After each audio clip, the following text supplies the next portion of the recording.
The formidable Lockheed P-38 Lightning made its grand entrance into the European theater in late 1942, trailing a reputation as profound as a clap of thunder. This distinctive aircraft, characterized by its twin engines and unique twin-boom design, boasted an impressive top speed of 400 mph in level flight, setting it apart from any other aerial combatant. American military leaders harbored high expectations, believing the Lightning would effortlessly assert dominance over the formidable Luftwaffe, mirroring its triumphant performance in the Pacific. However, within a mere few months, P-38 squadrons stationed across England began submitting after-action reports that painted a starkly different picture. A narrative replete with disheartening frustration, frequent mechanical malfunctions, and a distressing number of vacant seats at post-mission debriefings, signaling significant losses. The core of this escalating dilemma manifested most acutely and perilously during high-altitude interception missions. As P-38 pilots would pinpoint German adversaries beneath them and initiate a sharp dive to engage, they confidently anticipated that their inherent speed advantage would grant them the upper hand. Yet, a truly terrifying phenomenon would consistently unfold once their aircraft reached approximately 500 mph. The control yoke, the very instrument of their command, would become rigidly unresponsive in their grasp. Concurrently, the aircraft's nose would inexplicably pitch downward on its own volition, intensifying the dive far beyond the pilot's capacity to counteract or correct its trajectory. The airspeed indicator would relentlessly surge past 550, then 600 mph, and the entire airframe would violently shudder, giving the alarming impression that it was on the verge of disintegrating.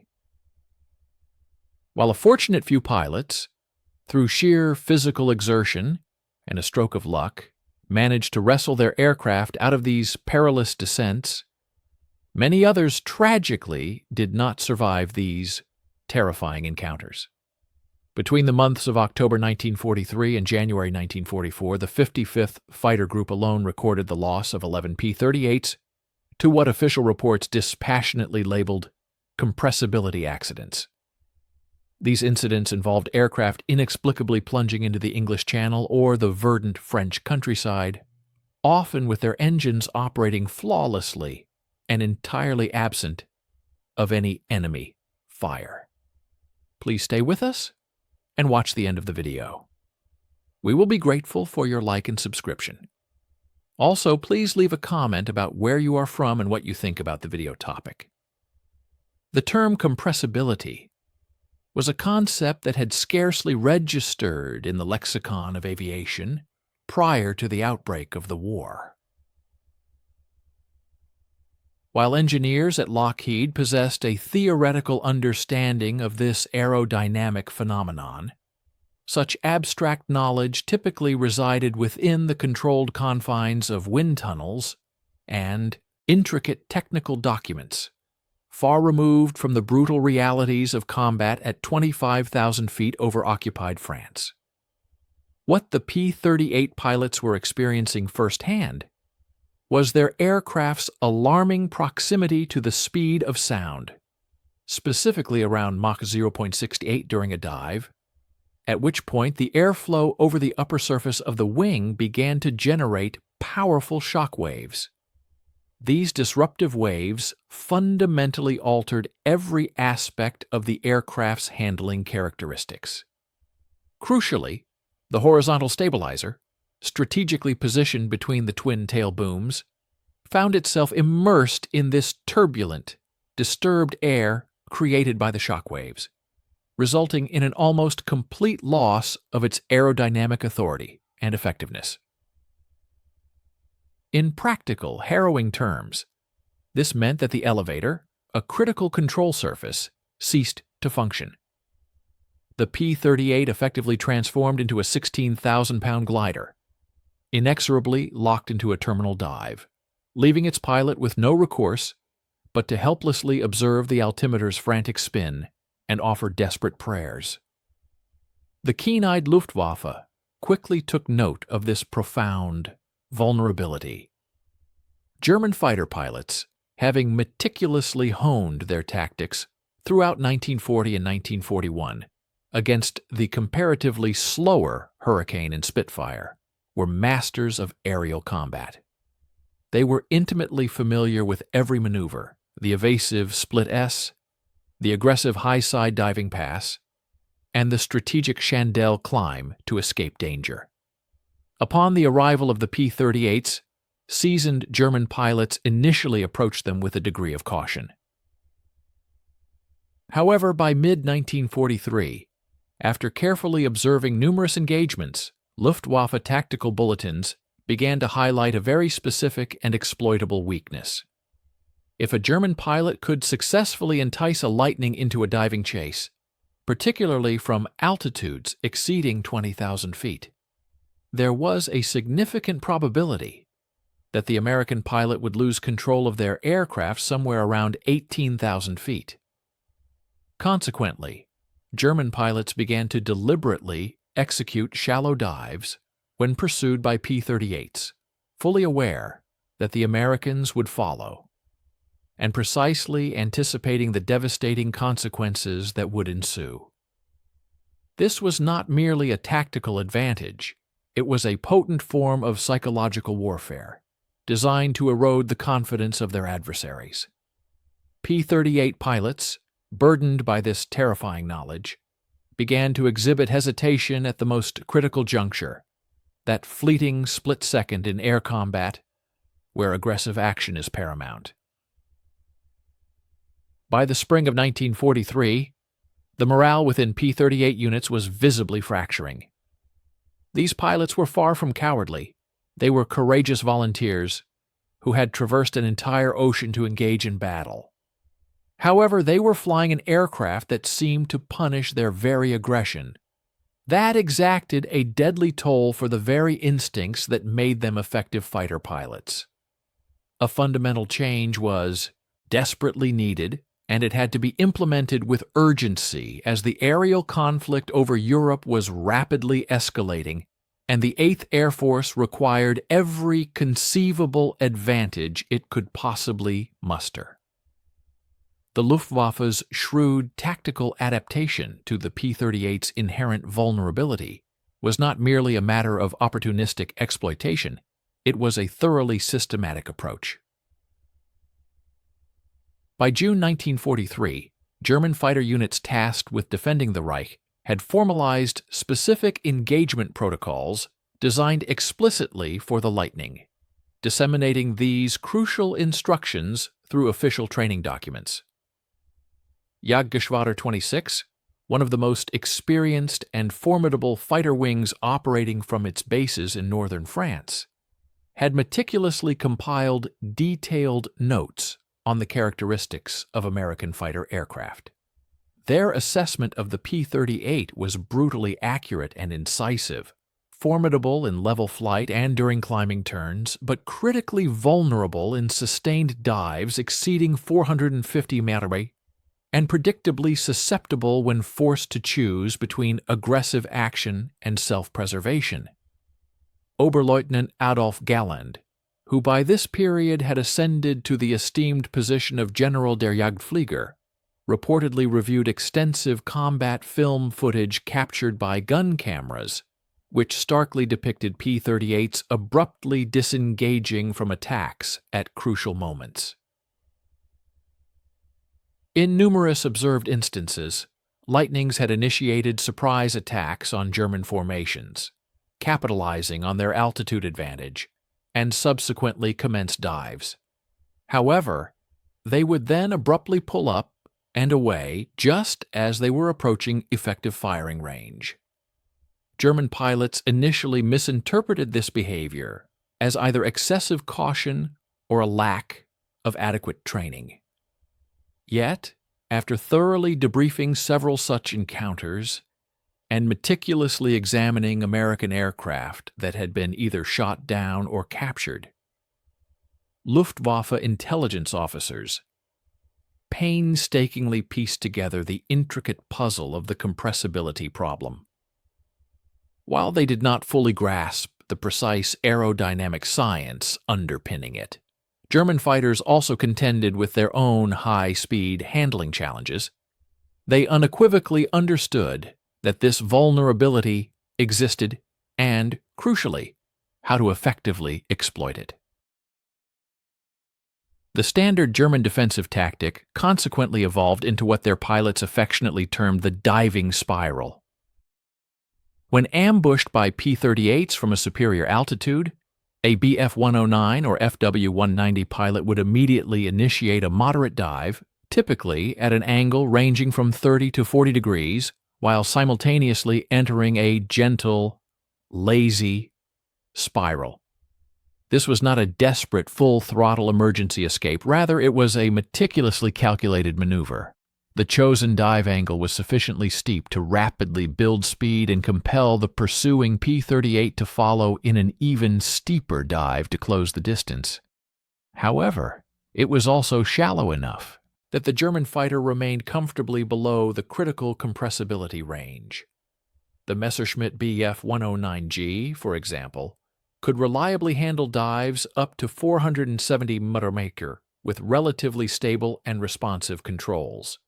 The Focke-Wulf Bf-190 was even more robust, maintaining excellent controllability past 500 mph under certain conditions. What rendered this particular tactic so devastating was its profound psychological dimension. A P-38 pilot observing a German fighter diving away was confronted with an agonizing and seemingly impossible decision. If he aggressively pursued to achieve a firing solution, he risked the dreaded compressibility lockup somewhere between 18,000 and 15,000 feet.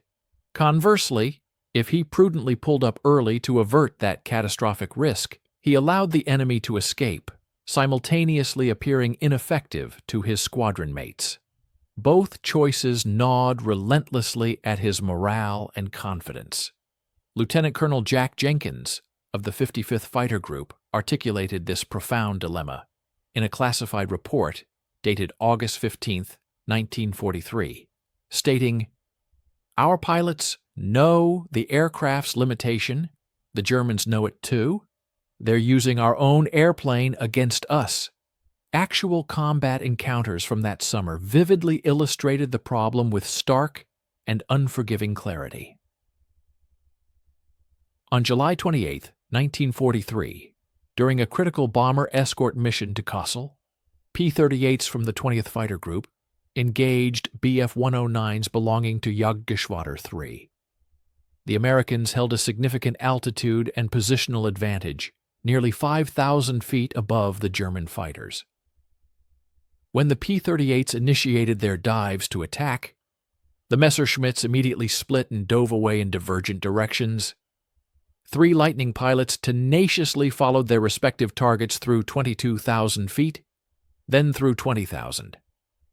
At approximately 1,800 feet, 2 of the P-38's tragically entered the dreaded compressibility lockup.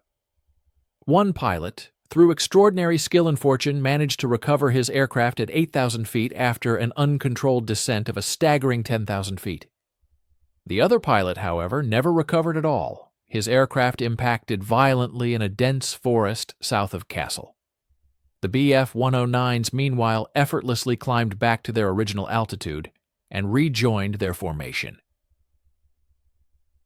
The result: no German losses, 1 American pilot dead, and 1 aircraft irrevocably destroyed. Such a mathematical equation was clearly unsustainable for the Allied effort. By September 1943, some P-38 squadrons were being discreetly rotated into less demanding ground attack roles or reassigned to the Mediterranean theater of operations, where aerial combat typically transpired at significantly lower altitudes, mitigating the compressibility risk. The aircraft that was initially envisioned to utterly dominate the European skies was, instead, rapidly transforming into a significant liability. A fact well known to everyone from individual squadron commanders to the highest echelons of the 8th Air Force headquarters. The ultimate solution to this critical problem did not originate from the sophisticated engineering departments at Lockheed, nor from the tactical analysts stationed at 8th Air Force headquarters. Instead, it emerged from a moment of sheer desperation at 22,000 feet, somewhere high above the skies of Belgium. The precise identity of the pilot who discovered this crucial workaround remains a subject of historical dispute. Some historical accounts attribute the breakthrough to Captain Robin Olds of the 479th Fighter Group. Others point to an unnamed anonymous pilot from the 55th Fighter Group. Yet, what truly matters is that an individual pushing beyond the limits of frustration and willing to attempt any desperate measure performed an action that contravened every ingrained instinct of a twin-engine pilot. During a relentless dive pursuit of German fighters in late October 1943, with his aircraft beginning that nauseating tremor that signaled the imminent onset of compressibility, he instinctively reached down and deliberately shut off his right engine. The immediate consequences of this audacious act were so profoundly pronounced that he initially believed something else catastrophic had occurred. The violent buffeting that had racked the airframe instantly smoothed out. The aircraft's nose, which had been stubbornly tucking downward despite his full back pressure on the control yoke, suddenly responded once again to his control inputs. The aircraft was still undeniably diving, still rapidly accumulating speed, but crucially, it was now controllable. He could, astonishingly, pull out of the dive. More significantly, he could maintain the dive for a longer duration, press the attack much closer to the enemy, and then execute a recovery with ample altitude to spare. When he eventually landed and recounted his incredible experience, the other pilots in his squadron initially dismissed his story, convinced he had lost his mind. Their incredulity was understandable. You don't shut down an engine in combat. You don't deliberately render your aircraft asymmetric while diving at 500 mph toward the ground with German fighters in close proximity. His actions directly contradicted every principle they had been taught concerning engine-out emergencies and the inherent dangers of asymmetric thrust. However, the crucible of desperation often compels individuals to test even the most unconventional and seemingly insane ideas. The willingness to embrace unconventional concepts led to a pivotal discovery. Within a mere 7 days, 3 additional aviators from the same squadron courageously replicated this daring maneuver during active combat sorties. Each of these pilots reported an identical, profoundly positive outcome, a remarkable enhancement in control authority during extreme high-speed descents. This newfound mastery permitted them to maintain pursuit of German fighter planes down to 15,000 feet, an altitude where, under normal circumstances, they would have invariably succumbed to a loss of control around 18,000 feet. Crucially, the perilous nose-tucking tendency, which rendered compressibility so lethal, was substantially mitigated. A testament to this breakthrough was First Lieutenant James Morris's meticulously documented account in a mission report dated November 3, 1943. He detailed, "Shutdown right engine had indicated 480 mph in dive. Aircraft remained controllable through 520 mph. Closed to firing range on FW1 height 90 and fired 3-second burst. Observed strikes on enemy aircraft fuselage. Enemy aircraft trailing smoke entered clouds unable to confirm destruction. Restarted right engine at 12,000 ft without difficulty. The revelation of this technique disseminated through the P-38 community with astonishing rapidity, though entirely outside official channels. Squadron pilots, during their periods of respite between demanding missions, would converse discreetly at the officers' club or within the privacy of their briefing rooms.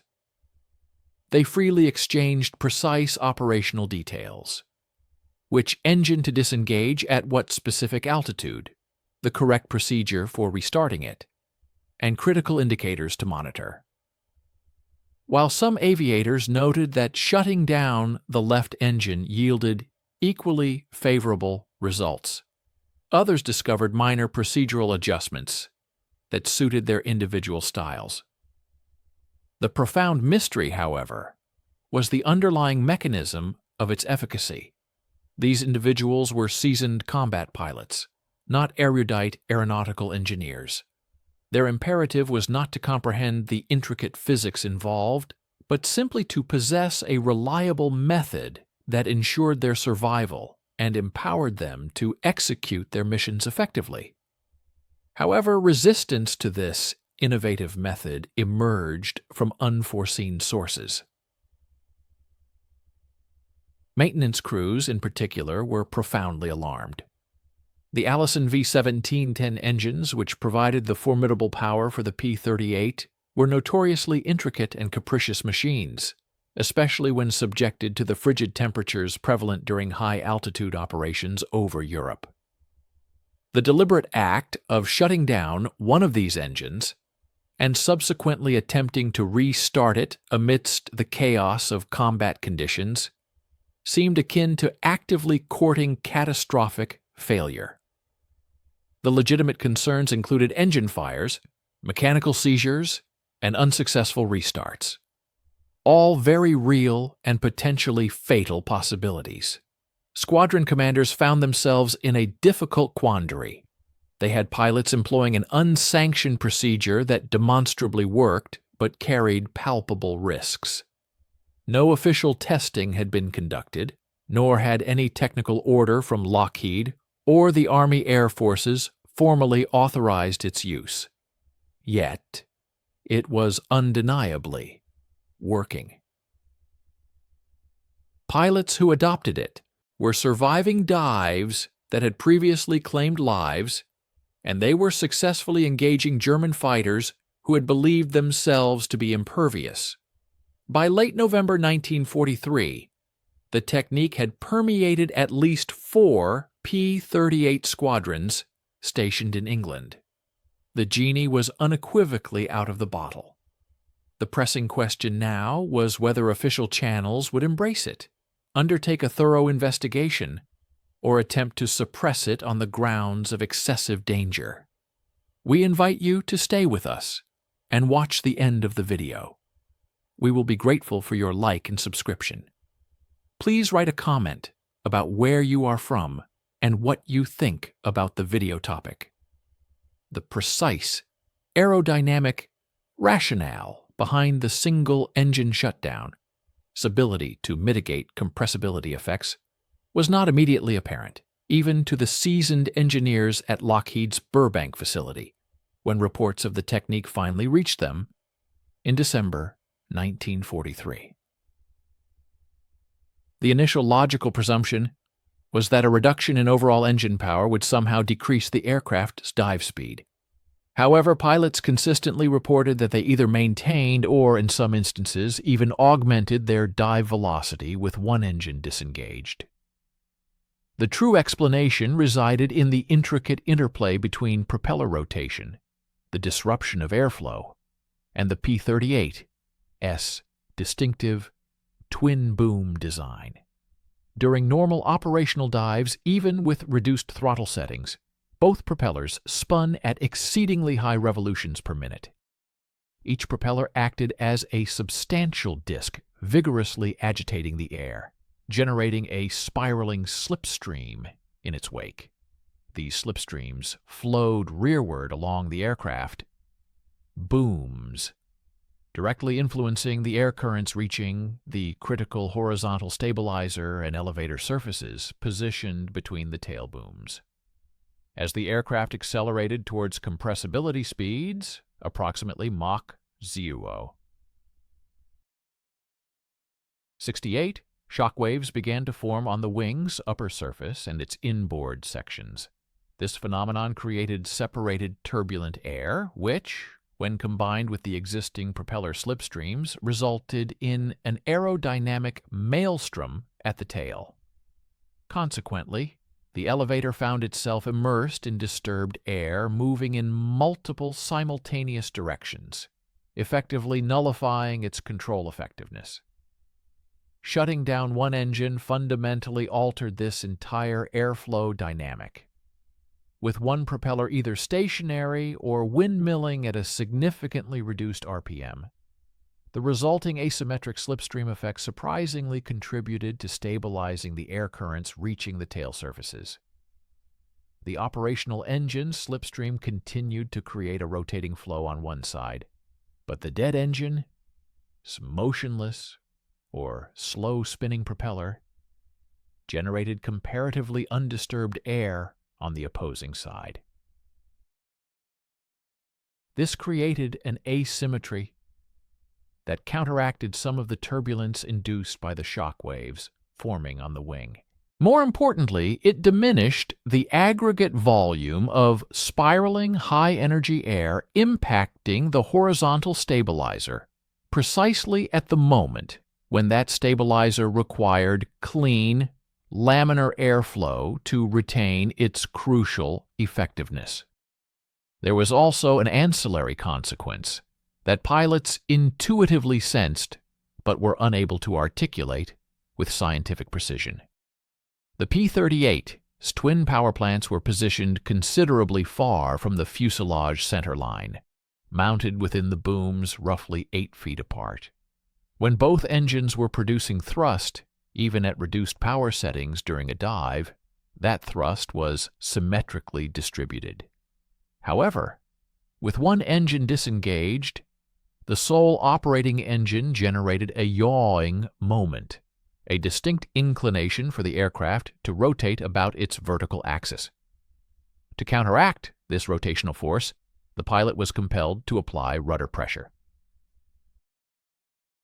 This rudder input, in turn, induced a slight sideslip, meaning the aircraft's nose pointed marginally away from its actual direction of travel. This subtle sideslip, perhaps only 3 to 5 degrees, subtly altered the angle at which air impinged upon the wing's leading edge. It disrupted the formation of shock waves just sufficiently to postpone the complete aerodynamic lockup associated with compressibility by approximately 0.05 Mach, which translated to roughly 30 mph of additional controllable dive speed. The underlying mathematics were far from simple. Captain Harold Birkeland, an engineering officer assigned to the 55th Fighter Group, who had pursued aeronautical engineering studies at MIT prior to the war, undertook the formidable task of quantifying this effect in a technical memorandum dated January 12, 1944. His meticulous calculations indicated that the single-engine dive configuration reduced the adverse pressure gradient on the horizontal stabilizer by approximately 18 to 22% at speeds ranging between Mach 0.65 and 0.70. This significant reduction proved sufficient to restore a partial degree of elevator authority at speeds where the aircraft would otherwise have been rendered entirely uncontrollable. Lockheed's esteemed chief aerodynamicist, Clarence Kelly Johnson, meticulously scrutinized the combat reports, and Birkeland as detailed analysis in February 1944. Johnson, the visionary, who would later conceptualize the U-2 spy plane and the SR-71 Blackbird, initially harbored skepticism. The notion that deliberately inducing an asymmetric thrust condition could enhance high-speed handling seemed inherently counterintuitive. Nevertheless, When Lockheed test pilots replicated the technique in controlled dive tests at Muroc Dry Lake in California, their findings unequivocally validated what combat pilots had uncovered through iterative experimentation. The P-38 maintained its controllability at indicated airspeeds reaching up to 535 km/h with one engine disengaged, a marked improvement compared to the loss of control typically experienced around 505 mph with both engines operating. The formal endorsement of the single-engine dive technique necessitated navigating the intricate administrative processes of the military bureaucracy, which operated at a pace considerably slower than the urgent demands of warfare. By January 1944, a sufficient number of P-38 pilots were employing the method that 8th Air Force Headquarters found it impossible to overlook. However, transforming individual pilot experimentation into codified military doctrine mandated the establishment of comprehensive training programs, the issuance of technical orders, and formal approval from various echelons of authority. Colonel Hub Zemke, the commanding officer of the 56th Fighter Group and one of the most respected tactical minds in the European theater, spearheaded the effort to standardize the procedure after personally witnessing a demonstration during a joint training exercise on January 18, 1944.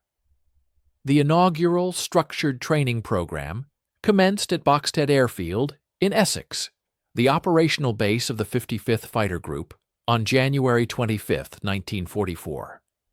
Pilots who had proficiently employed the technique in combat transitioned into roles as instructors for their less experienced comrades.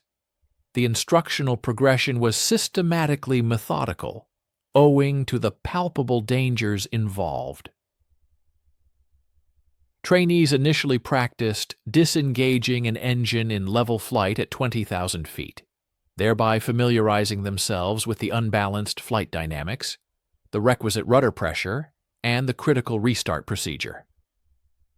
The Allison engines, particularly in the sub-zero temperatures prevalent over northern Europe, could prove temperamental during reignition at altitude. The established procedure mandated setting the mixture to auto-rich, priming the engine with 4 to 6 strokes, engaging the starter, and gradually increasing throttle smoothly once combustion had initiated. Amidst the pressures of engagement, with adversary aircraft in proximity and elevation rapidly diminishing, every one of these steps needed to be executed, instinctively and flawlessly. Once pilots had achieved competence in level flight engine shutdowns and restarts, the instruction advanced to shallow descents, initially no steeper than 20 degrees. Instructors meticulously underscored the precise timing, disengaging the engine too early needlessly expended height, and relinquished a crucial kinetic benefit. Conversely, waiting until the effects of high-speed airflow had already manifested meant wrestling with the aircraft, handling while simultaneously managing engine shutdown switches. The optimal range was identified as approximately 460 to 480 mph indicated airspeed. Just prior to the commencement of aerodynamic vibrations, pilots learned to discern that critical juncture, not merely through instrumentation, but via tactile sensation, the nuanced alteration in stick feedback, that unequivocally indicated their proximity to the operational limit. The critical juncture of aerial combat was fast approaching, demanding novel solutions to persistent challenges. The specific inquiry into which engine should be deactivated during a high-speed maneuver unexpectedly sparked considerable debate among the seasoned aviators. A segment of pilots firmly advocated for disengaging the right engine, citing the practical advantage of maintaining their left hand readily available on the throttle quadrant. while their right hand expertly manipulated the control yoke.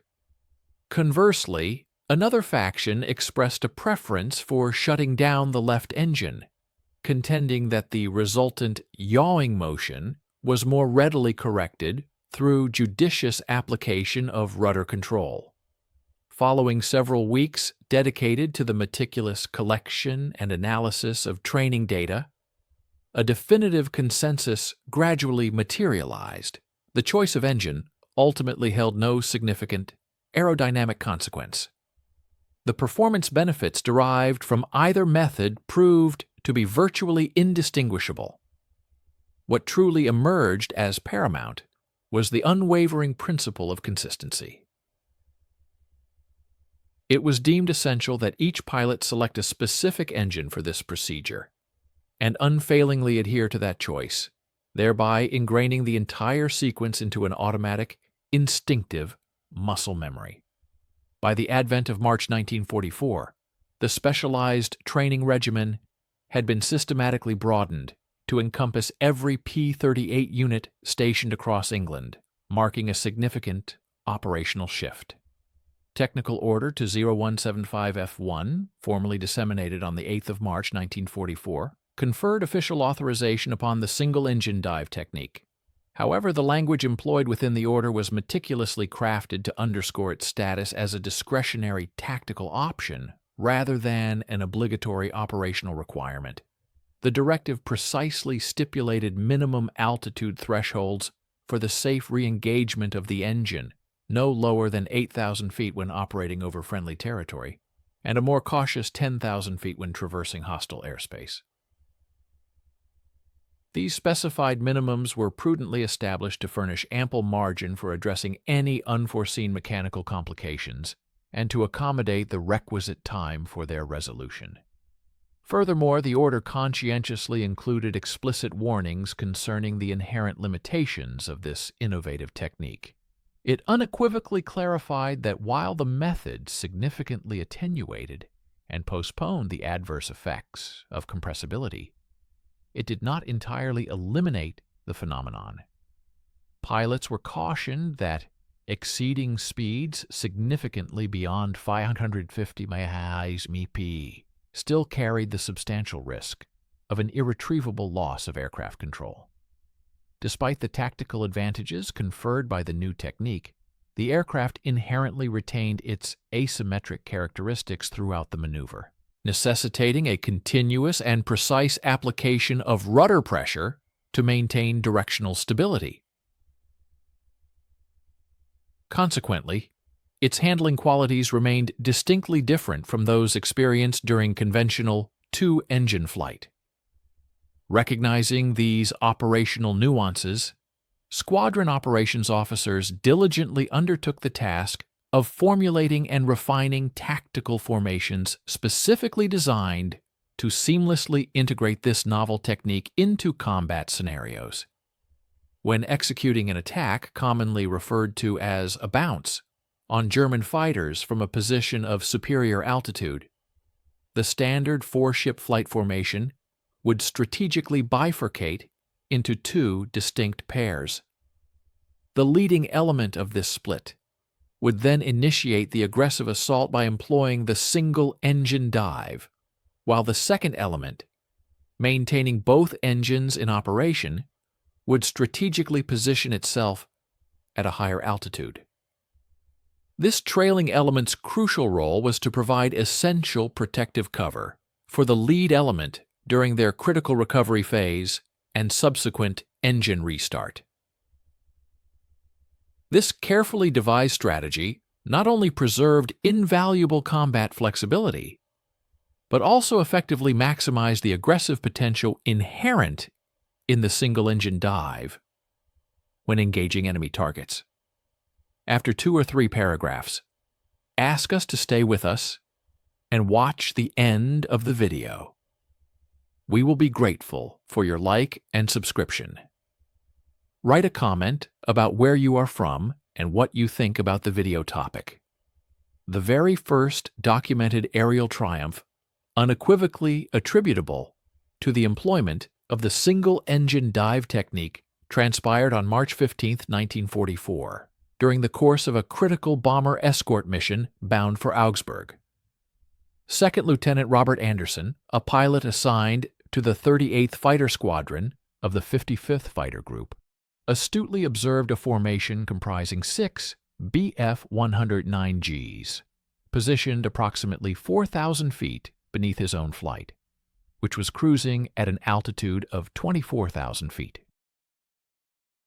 The German interceptors were clearly maneuvering to execute a head-on attack against a vulnerable formation of B-17 bombers.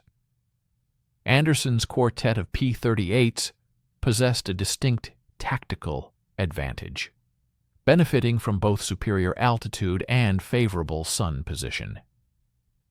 Under the operational paradigms of previous encounters, this scenario would have presented a quintessential bounce opportunity, yet one that frequently culminated in frustration as the P-38's invariably encountered crippling compressibility effects during their high-speed dive attacks. However, on this particular occasion, the unfolding events were destined to play out in a markedly different fashion. Anderson promptly initiated his dive from an altitude of 23,500 feet, rapidly accumulating airspeed as his aircraft plunged earthward. Upon reaching an indicated airspeed of 480 meters, he decisively disengaged his left engine, while his wingman judiciously maintained a higher position, poised to provide protective cover. The approaching Messerschmitts, upon sighting the diving P-38's, reacted with their customary defensive maneuver, a symmetrical split, with 3 aircraft veering sharply to the left and the other 3 braking to the right, all simultaneously entering moderate dives. This standard tactic was designed to compel the American fighters into encountering debilitating compressibility issues. Anderson, undeterred, elected to pursue the rightmost element of the German formation, aggressively steepening his dive angle to nearly 50 degrees. His airspeed continued its relentless ascent, first surpassing 500 mph, then quickly climbing past 520 mph. Crucially, the aircraft's controls remained reassuringly firm and responsive in his hands. The characteristic buffeting that typically heralded the onset of control lockup never intensified beyond a mild, manageable vibration. At an altitude of 18,000 feet, he found himself within 400 yards of the trailing Bf-109, still rapidly closing the distance, and crucially, still in complete command of his aircraft. The German pilot, likely operating under the assumption, based on prior engagements, that the P-38 would either abandon its attack or lose control at any moment, maintained his dive without executing any aggressive, evasive maneuvers. At a range of 300 yards, Anderson unleashed a devastating 3-second burst of fire from his formidable armament, comprising all 4 50-caliber machine guns and his single 20mm cannon. Streaks of tracers meticulously walked across the Messerschmitt's left wing root and fuselage, tearing through the metal. Pieces of the German fighter visibly detached and scattered into the air. A plume of smoke violently erupted from the engine cowling, swiftly followed by the ominous appearance of flames. The stricken Bf-109 rolled inverted and spiraled into an uncontrolled flat spin. Anderson unequivocally confirmed that the enemy pilot successfully bailed out of his doomed aircraft at an approximate altitude of 12,000 feet. With the immediate threat neutralized, Anderson smoothly restarted his left engine at 14,000 feet without encountering any difficulty and promptly climbed back to rejoin his flight formation. The entire combat engagement, from the initial dive to the successful engine restart, transpired in a remarkably brief span of less than 90 seconds. News of Anderson's decisive victory disseminated with astonishing rapidity throughout the entire P-38 operational community, reverberating within mere hours. This singular event provided irrefutable proof that the innovative technique was effective not merely as a means of survival, but, more profoundly, as a potent instrument for achieving lethal combat results. Within an incredibly short span of 2 weeks, an additional 6 confirmed aerial victories, all directly attributed to the judicious employment of single-engine dives, were officially recorded across 3 distinct fighter squadrons. A notable instance occurred on March 22nd, when Captain Harold Stump of the 20th Fighter Group masterfully utilized the technique to relentlessly pursue an FW-190 that had inflicted damage upon a B-24 bomber and was attempting to escape by diving away towards a protective cloud cover. Stump, demonstrating his skill, deactivated his right engine at 25,000 feet and tenaciously followed the fleeing Focke-Wulf through successive altitudes of 20,000 feet, then 15,000 feet. Throughout this high-speed pursuit, his P-38 maintained remarkable stability while steadily closing the range to his adversary. He opened fire at 10,000 feet from a distance of 250 yards. The FW-190 subsequently exploded, most likely due to critical hits to its fuel tank situated behind the cockpit. The profound psychological transformation experienced by P-38 pilots was arguably as significant as the tangible tactical results achieved through the new technique. For many preceding months, these pilots had been operating an aircraft whose inherent characteristics regrettably penalized aggressive maneuvering, instilling a degree of caution in their approach to combat. Now, however, they possessed a formidable new tool that unequivocally restored their capacity to press home attacks without the previously pervasive fear of encountering uncontrollable, high-speed dives. Consequently, a palpable resurgence of confidence swept through the ranks. Pilots who had previously demonstrated hesitancy and circumspection when contemplating diving engagements with German fighters now exhibited renewed aggression and initiative. Fundamentally, the physical characteristics of the aircraft itself had not undergone any alteration, but the pilot's ability to fully exploit its latent capabilities had expanded dramatically, unlocking its true combat potential. The German Luftwaffe, while not immediately comprehending the precise nature of the change, unmistakably perceived a shift in the aerial combat landscape. Luftwaffe combat reports, originating from April 1944, began to consistently document an unusual phenomenon. American twin-engine fighters were exhibiting an unprecedented tenacity, remaining engaged with German aircraft through dive maneuvers, where, in previous encounters, they had reliably disengaged. Further corroboration emerged from the interrogation of a captured German pilot from Jagdgeschwader 2, who had been shot down on April 8, 1944. During questioning, he revealed that his unit had received explicit warnings, indicating that the Lightning pilots had assimilated new tactics and were no longer predictably vulnerable in diving engagements. While the specific details of these innovative tactics remained elusive to German intelligence agencies for several more months, the tactical advantage they had afforded the Americans was clearly and perceptibly diminishing. German intelligence officers first commenced the painstaking process of piecing together the intricacies of the single-engine dive technique in the latter half of April 1944. This initial understanding was painstakingly derived from the meticulous analysis of gun camera footage obtained from an FW-190 that had fortuitously survived an engagement with P-38's over the skies of France. The retrieved footage vividly depicted a lightning in relentless pursuit during a steep dive. A careful frame-by-frame examination of this crucial visual evidence revealed a critical anomaly. One of the P-38's propellers was not rotating in a normal fashion. It appeared to be either windmilling sluggishly or completely stationary.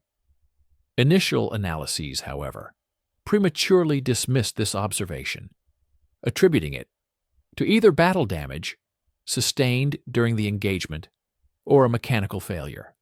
Nevertheless, when remarkably similar footage subsequently emerged from 3 separate aerial confrontations over a concentrated 2-week period, Luftwaffe technical intelligence prudently escalated its inquiry, initiating a far more serious and in-depth investigation into the perplexing phenomenon. The definitive confirmation of the single-engine dive technique emanated from a wholly unexpected source, providing a critical breakthrough for German intelligence. On May 6, 1944, a P-38J fighter aircraft belonging to the 479th Fighter Group suffered a catastrophic engine failure while engaged in combat operations over the airspace of Belgium. The pilot, First Lieutenant Thomas Watkins, valiantly attempted to navigate his crippled aircraft back to England on its sole remaining operational engine. However, his efforts proved futile, and he was ultimately compelled to bail out over German-held territory situated near the city of Liège. He was swiftly captured by German forces within a matter of hours. During his subsequent interrogation at Oberursel West, which served as the Luftwaffe's primary interrogation center for captured Allied airmen, Lieutenant Watkins initially adhered strictly to established protocols, steadfastly refusing to discuss any tactical or technical matters beyond providing his name, rank, and serial number. Yet the astute interrogators detected something peculiar among his personal effects: a small, unassuming notebook containing handwritten procedures for various emergency situations, notably including a distinct section prominently titled High-Speed Dive Single-Engine Technique. The German interrogators, renowned for their sophisticated methods of extracting information through seemingly innocuous and casual conversations, skillfully and gradually coaxed crucial details from Lieutenant Watkins over the course of several days. He eventually provided a description of the technique, though he steadfastly maintained that he had only utilized it on a single occasion and did not fully comprehend the underlying aerodynamic principles that made it effective. Nevertheless, even this partial disclosure of information proved to be sufficient for German intelligence. By mid-May 1944, the Oberkommando der Luftwaffe, the German Air Force High Command, issued an urgent tactical bulletin to all fighter units, disseminating a critical warning. The bulletin cautioned that American P-38 pilots were deliberately shutting down one engine during dive attacks, as a conscious strategy to maintain control at exceptionally high speeds. Furthermore, the bulletin outlined specific countermeasures, recommending more aggressive initial evasive brakes when engaged by lightnings descending from superior altitudes, and advocating for steeper dive angles to compel American pilots to commit deeper into the vertical before they could effectively employ their new technique. It also advised immediate and vigorous hard-turning maneuvers once the P-38 closed to firing range, exploiting the inherent disadvantage of the Lightning's reduced ability to follow in high G turns while operating in its single-engine configuration. Jagdgeschwader 26, a distinguished German fighter unit that had historically been among the foremost to exploit the P-38's inherent compressibility problems, rapidly adapted its operational tactics within a mere matter of weeks. Major Joseph Pips Priller, the unit's highly respected commander and a decorated veteran credited with over 100 aerial victories, promptly issued revised engagement guidelines on May 28, 1944.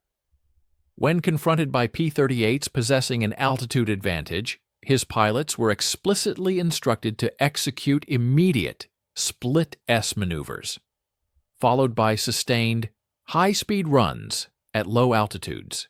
This represented a distinct departure from their previously employed strategy of moderate diving spirals. The strategic rationale underpinning these new directives was undeniably sound: to compel the Lightning pilot to commit to a vertical dive at an earlier stage, thereby rapidly consuming his altitude and significantly curtailing the precious time he could spend in controlled pursuit before being forced to disengage the attack, restart his engine, and regain a favorable altitude. Engine and regain altitude. The Germans, having adapted their tactical approaches, experienced a mixed efficacy in their efforts. While these revised strategies did succeed in diminishing the P-38's inherent advantages, they ultimately failed to eradicate them completely. A significant aerial confrontation unfolded over the skies of Normandy on June 12, 1944, merely 6 days following the momentous D-Day landings.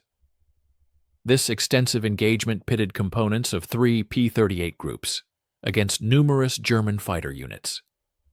American reports asserted 14 validated triumphs, albeit for the sacrifice of 3 P-38's. German archives, in turn, corroborated the loss of 11 fighters during that specific skirmish. Several of these aerial victories were undeniably achieved by P-38's employing the novel single-engine dive maneuver. Yet it was also observed that a number of German pilots adeptly evaded Lightning attacks by utilizing their recently developed hard-brake tactics.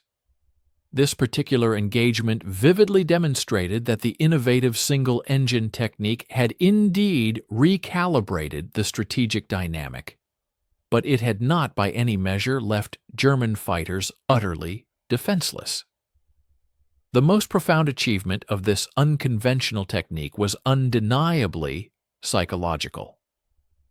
For the inaugural time since their arrival on the European theater, P-38 pilots perceived their ability to contend with German fighters on a comparable footing within the precipitous vertical combat arena. The considerable mental weight associated with piloting an aircraft known to possess a fatal imperfection in high-speed dives had finally dissipated. Conversely, German aviators found themselves deprived of one of their dependable strategic upper hands. The Luftwaffe, by mid-1944, was already grappling with a confluence of escalating challenges, persistent diminishing petroleum reserves, an alarming depletion of aviator personnel, a widespread forfeiture of aerial supremacy, and now the gradual undermining of particular operational methods they had previously relied upon against specific Allied aircraft types. Stay with us and watch the end of the video. We will be grateful for your like and subscription. Write a comment about where you are from and what you think about the video topic. The single-engine dive methodology persisted in application until the cessation of the European War in May 1945, though its occurrence diminished progressively as the P-38's primary function evolved and more contemporary aerial platforms became operational. The P-51 Mustang, which saw widespread introduction in early 1944, was fortunately not afflicted by transonic compression issues with comparable severity, and consequently incrementally superseded the Lightning in numerous protective fighter assignments.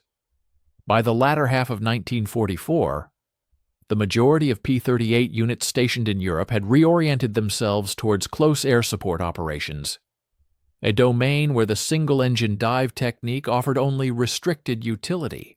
Nevertheless, the enduring impact of this unorthodox remedy reached well past the immediate operational challenge it was designed to resolve.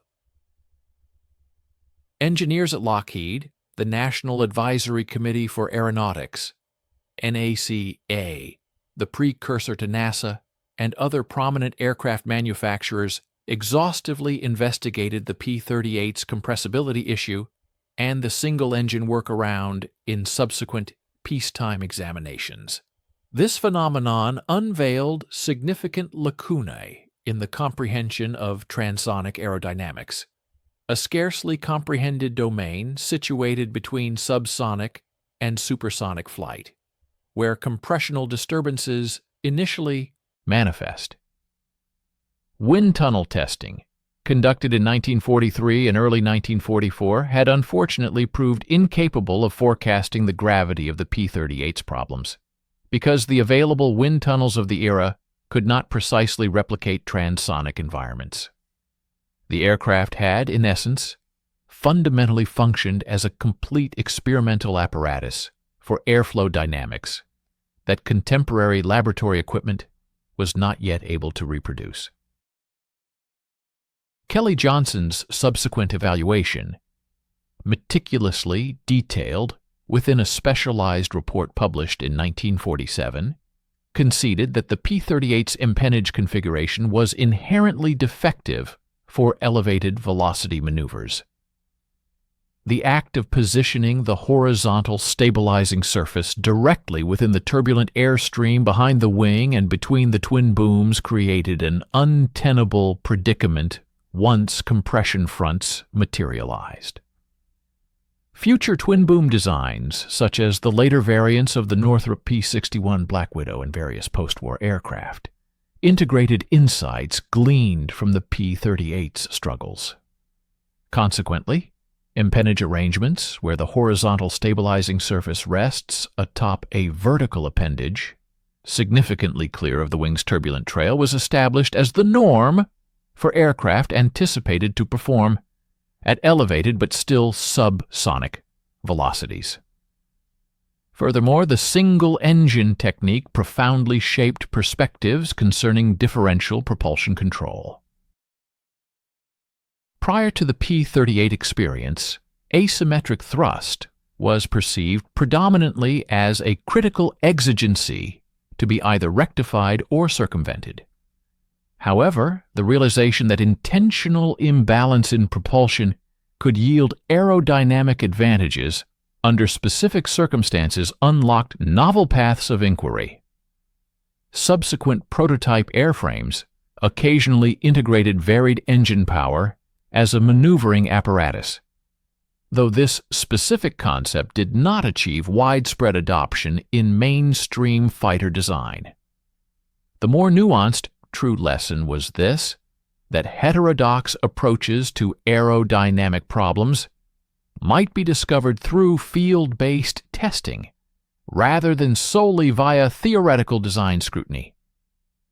Perhaps the foremost enduring impact was sociological rather than mechanical. The single-engine dive technique illustrated unequivocally that aviators engaged in mortal combat scenarios operating under immense pressure could unearth remedies that consistently eluded the grasp of technical experts and conceptualizers. This pivotal discovery affirmed the criticality of expedited communication channels and rapid feedback loops between field-based contingents and design groups, a concept that became a cornerstone for subsequent military aerospace evolution. The era when aircraft designers simply provided a completed apparatus and anticipated aviators would merely adjust to its characteristics was drawing to a close.